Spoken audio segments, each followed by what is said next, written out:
Guys, ready na ba kayo? This October 2, Alden Richards is back with Out of Order sa Netflix. Dito, he plays a lawyer na ipagtatanggol ang sariling ama na akusado ng murder. Pero, hindi lang ito simpleng courtroom drama. May family conflict, may mystery, at may action pa with ambush scenes na intense. Trailer pa lang ramdam mo na yung bigat ng tanong. Saan ka lalaban para sa katotohanan at para sa pamilya mo? Curious din ako kasi sino pa talaga ang may sala?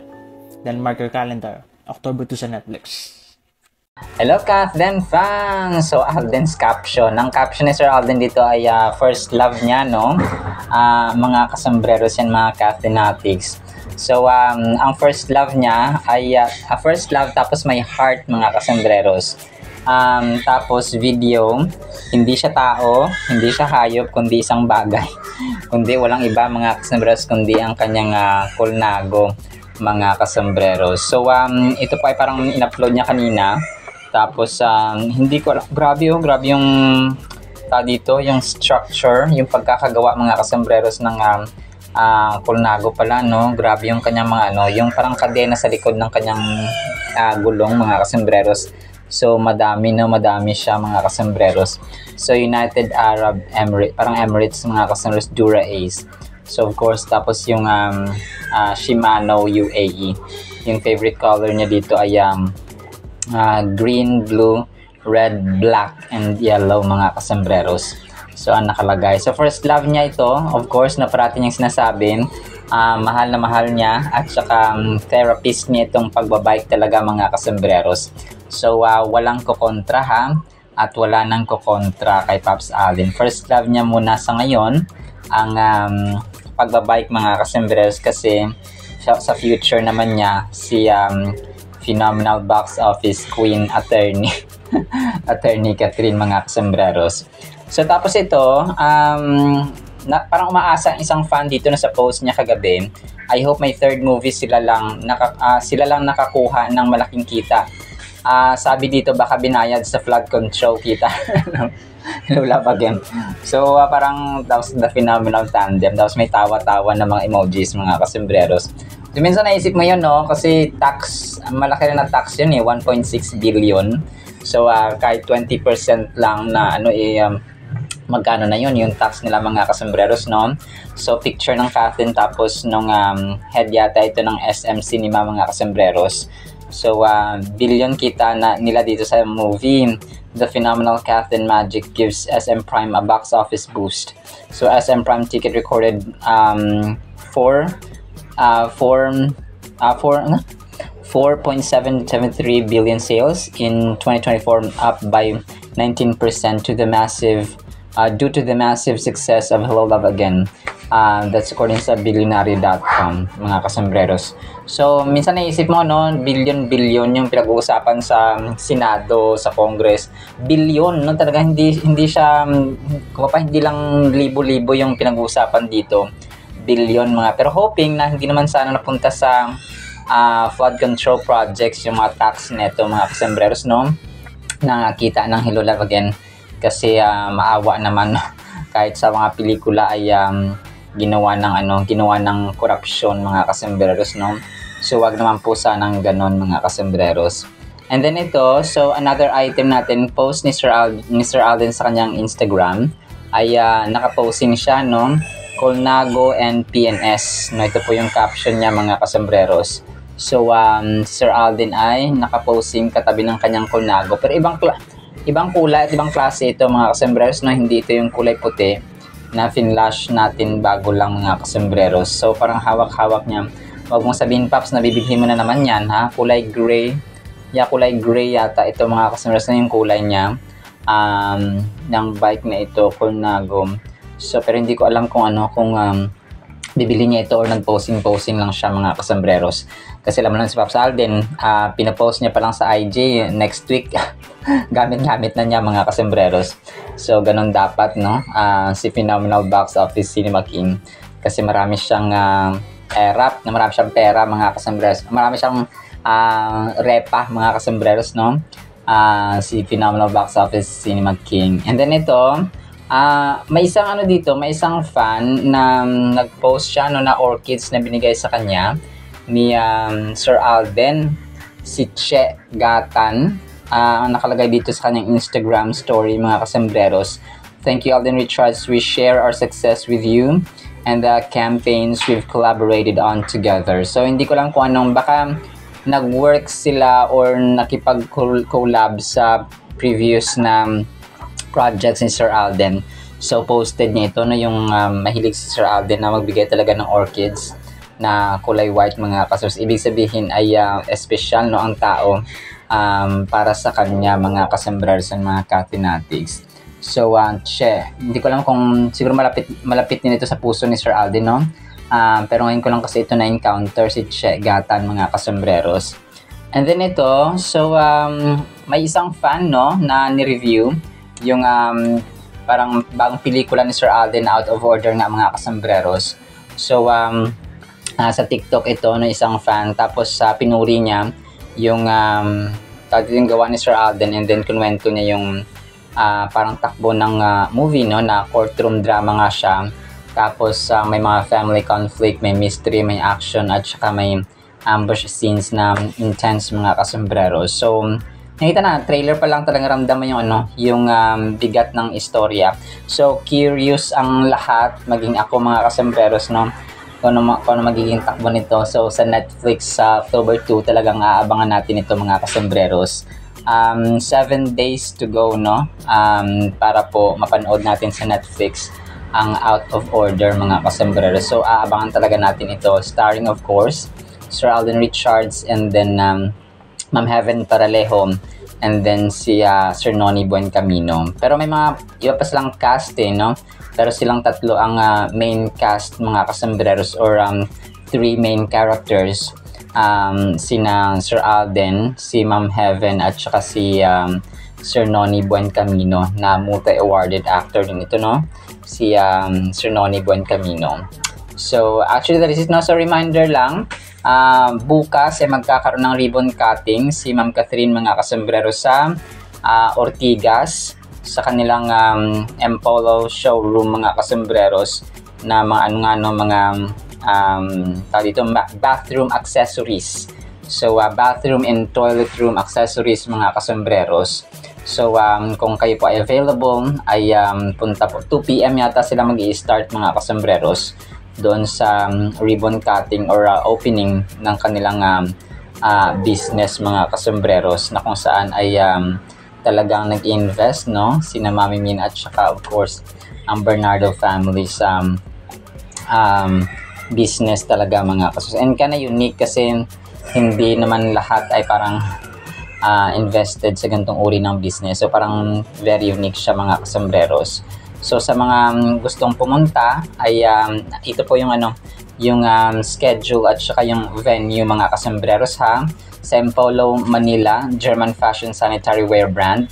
Nasa E-Square Building, Unit 102, 4200 Ortigas Avenue. Tapos 1500 Ortigas Avenue, San Juan, Metro Manila. So September 26, 2 PM until 4 PM. So meron siyang limit lang, mga kasembreros, hanggang 4 PM. So 2 oras lang yung kanilang showroom, mga kasembreros, and programa dun sa ribbon cutting, mga kasembreros, kung trip niyo po na pumunta bukas, no. So yun po siya, mga kasembreros. So God bless Bernardo family. Actually, yun lamang sa ating caffeine items, no? Sana pa ipakinggan po natin ang Word of God. Today is September 25, 2026. Thursday na po, mga kasembreros, ha? Sana pa ipakinggan po natin ang napakagandang Word of God. At para po sa ating Word of God ay sobrang ganda at sobrang relevant po nito, mga kasembreros, ha? Ang title natin, Pag Dumating Na.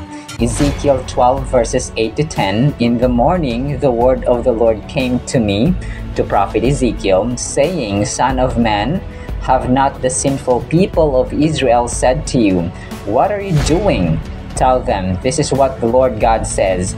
This word is about the leader in Jerusalem, as well as all the people of Israel who are in it. So ipagpalagay natin, mga kasembreros, ito pong Israel ay papalitan natin ng bansang Philippines.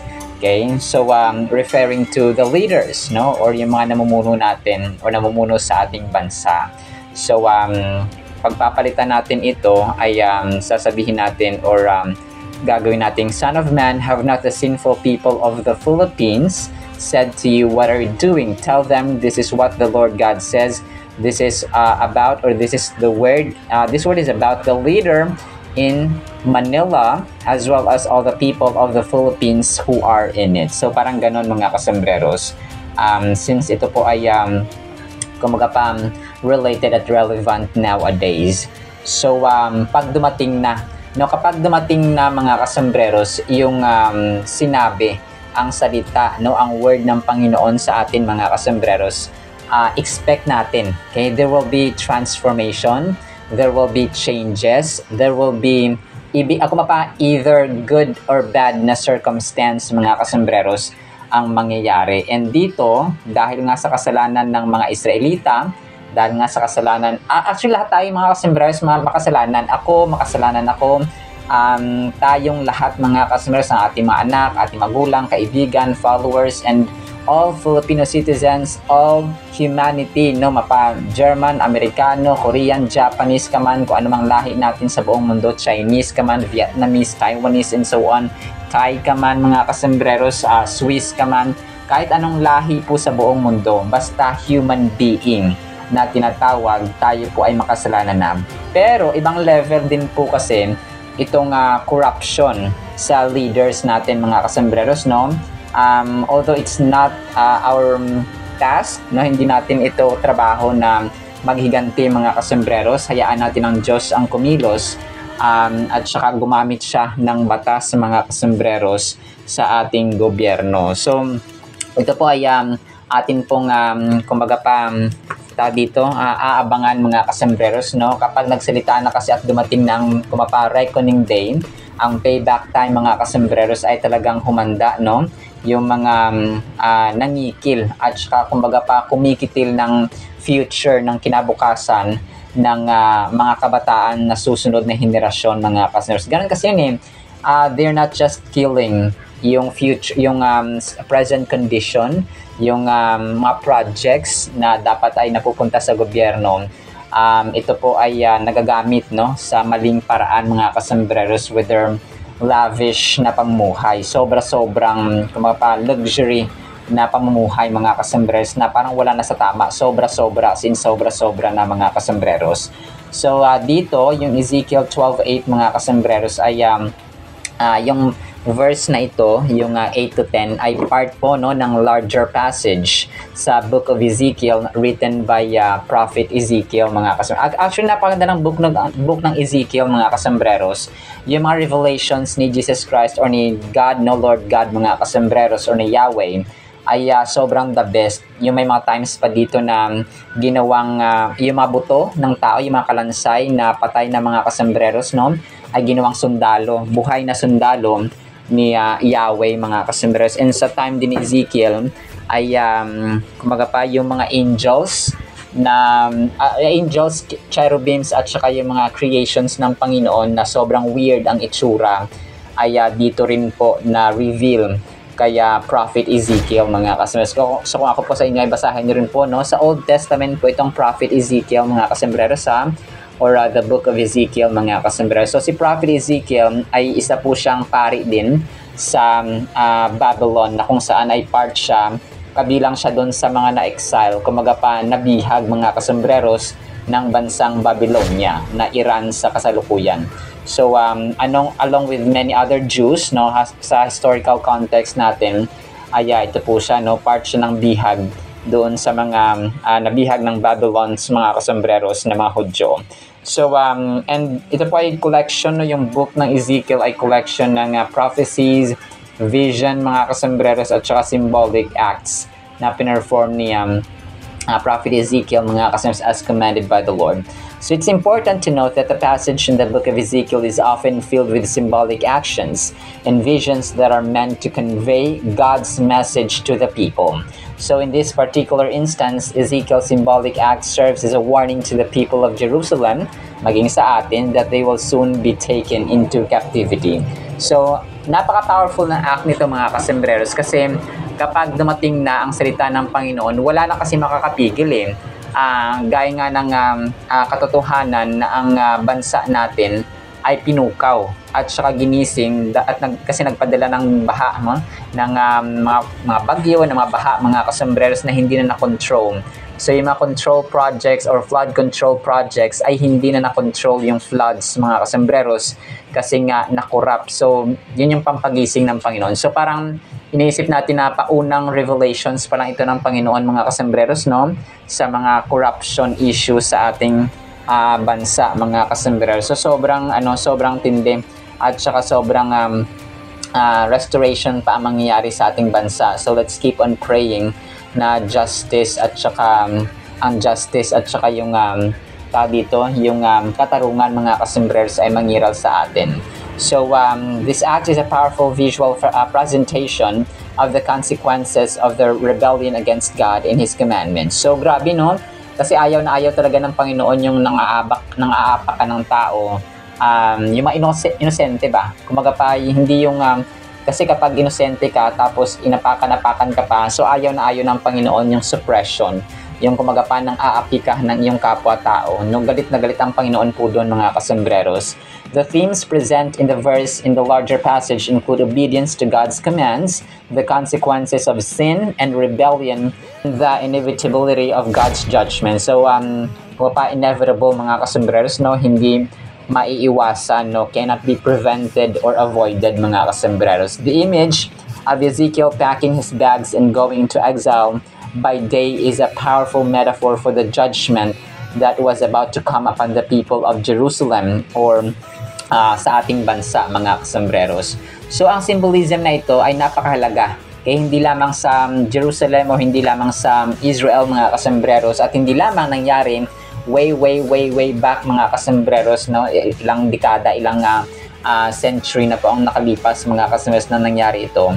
But today, this is very relevant because the issues, yung mga nangyayari noon ay magkadugtong at saka meron silang similarity, mga kasambreros. Kung dati merong abortion, kung dati merong murder, kung dati merong rape, kung dati merong patayan, kung dati merong mercy, merong grace, mga kasambreros, ay meron din sa ngayon, mga kasambreros. Nagbago lang yung greatest commandments at saka yung yung pag-reveal kay Jesus Christ nang dumating na siya, mga kasambreros. But yung yung mga evil acts, yung mga kasamaan, mga kasambreros, the same pa rin na nangyayari, at immorality, pagsamba sa Diyos-Diyosan. So ganun pa rin, mga kasambreros, even today, no, sa generation natin. So it serves as a sobering reminder that God's judgment is always just, and the disobedience to His commands will ultimately lead to destruction. So, yung pagsaway, yung papagsuway at hindi pagsunod sa salita ng Panginoon, mga kasambreros, there will be proper and equal judgment, no, kapag mangiral na ang justice, mga kasambreros. So overall, no, sa final thought natin, yung Ezekiel 12:8-10 ay powerful verse sa atin na kapag nag-warning na ang Panginoon, kapag naglagay na siya ng judgment, at saka kapag dumating na ang kanyang salita sa ating buhay, especially when we read His Word, study His Word, mga kasambreros, ay sundin po natin. Lalong-lalo na huwag po tayo maging mapang-api sa ating kapwa-tao kasi meron talagang payback time yan, mga kasambreros. So wag lang nating wag lang tayo mainip, mga kasambreros, because as we continually praying consistently, ay hindi po bingi ang ating Diyos at hindi siya bulag sa mga pang-aapi, sa mga inosente na nangyayari po sa ating society at sa ating bansa ngayon. Alright, sinama po sa ating Word of God, ha? Nawa po ipagpalain po tayo ng pag-ibig, pananampalataya, pag-asa, obedience sa salita ng Panginoon, and serves justice, mga kasambreros, sa ating community. In Jesus' mighty name we pray, Amen and Amen. See you next segment, mga source, and paalam po.